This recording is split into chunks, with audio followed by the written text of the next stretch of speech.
Assalamu alaikum, bienvenue sur Vérité Din. La professeure Jackie Ying est une scientifique américaine d'origine taïwanaise, spécialisée dans les nanotechnologies et fondatrice de l'Institut de bio-ingénierie et de nanotechnologie de Singapour.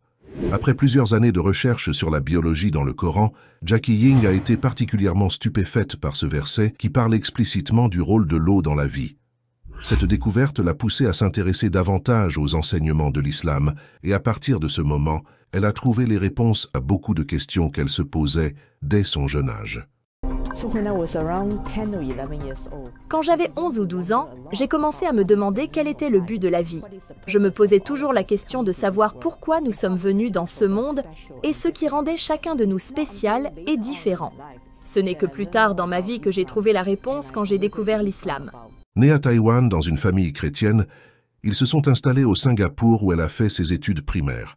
À 15 ans, sa famille a décidé de déménager à New York où elle a poursuivi ses études et obtenu une licence en ingénierie. Elle s'est alors inscrite à la prestigieuse université de Princeton dans le New Jersey et a obtenu une maîtrise, ensuite un doctorat en génie chimique. Après avoir terminé ses études universitaires, elle a commencé à enseigner au prestigieux Institut de technologie du Massachusetts. L'exposition du professeur Jackie à divers environnements a éveillé sa curiosité pour les questions de religion et elle voulait savoir s'il y avait vraiment un but divin dans la vie. Utilisant son talent de chercheuse expérimentée, elle a passé beaucoup de temps à comparer différents textes religieux pour enfin tomber sur le verset du Coran qui dit « Ceux qui ont mécru n'ont-ils pas vu que les cieux et la terre formaient une masse compacte ?» Ensuite, nous les avons séparés et à partir d'eau, nous avons fait toutes choses vivantes. Ne croiront-ils donc pas? En tant que chimiste, elle a été très surprise de trouver cette information dans un livre qui date du 7e siècle, alors qu'elle savait bien les moyens que les scientifiques modernes avaient déployés pour découvrir cela.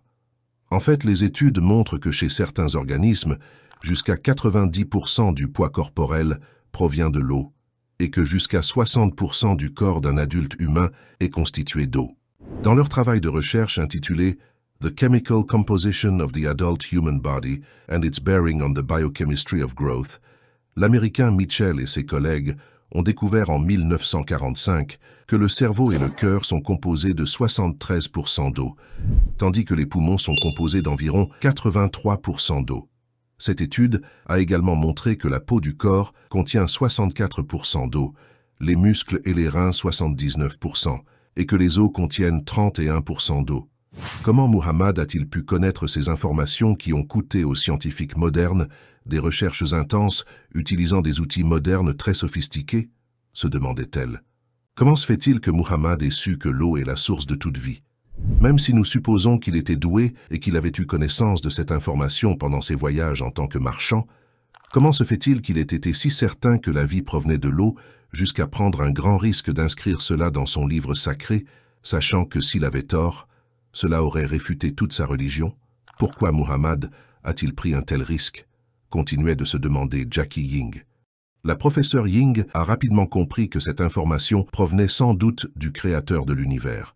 Elle s'est convertie à l'islam à l'âge de 35 ans et a déclaré que pour vraiment être un bon scientifique, il faut croire en un créateur et ainsi observer et analyser sa création. Dans nos recherches, nous nous inspirons beaucoup de la création de Dieu. Si nous regardons autour de nous, il y a tant de créations merveilleuses, y compris nous-mêmes en tant qu'êtres humains.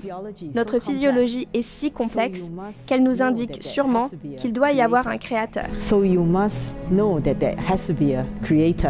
Comme le dit le Coran, pour qu'une personne croie en Allah, un seul signe suffit.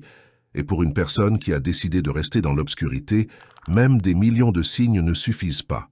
Merci beaucoup pour votre temps. Assalamu alaikum.